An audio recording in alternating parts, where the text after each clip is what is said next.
ఎదవలకు వస్తుంది కానీ నాకు రావట్లా. వచ్చిన వాళ్ళు ఎదవలా మంచోళ్ళు అని వాడికి వచ్చింది వాడు ఎదవా, వీడికి వచ్చింది వీడి ఎదవా అని గతంలో కూర్చున్నాడు.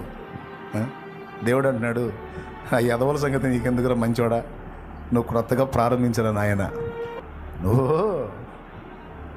వాళ్ళని వీళ్ళని చూస్తూ వాళ్ళ గతాల్లో కూర్చున్నావురా బాబు. నువ్వు దేవుడు నీకు ప్రతిరోజు ఇస్తున్న నూతన శుభోదయాన్ని నువ్వు లక్ష్య పెట్టట్లేదు. ప్రతిరోజు నూతనంగా నీకు ఇస్తున్నాడు, ఒక నూతన ప్రయత్నాన్ని నీకు స్వాగతిస్తున్నాడు.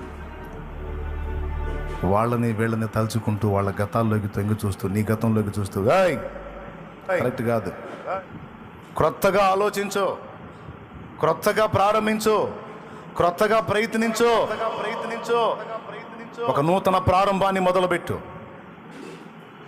నీ సేవకు సంబంధించి, నీ కుటుంబానికి సంబంధించి, నీ పనికి సంబంధించి. ఓకే, ఉద్యోగ ప్రయత్నం విఫలమైందా? ఎంతవరకు విఫలమైందో చూద్దాం, చెయ్యి. ఆఖరి రోజు వరకు చెయ్యి.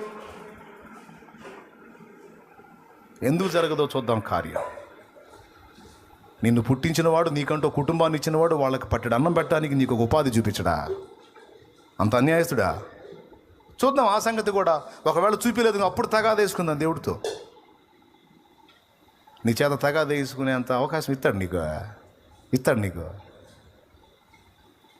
ఆఖరి నిమిషంలోనైనా అద్భుతం చేసి మలుపు తిప్పగలుగుతాడు ఆయన జీవితాన్ని.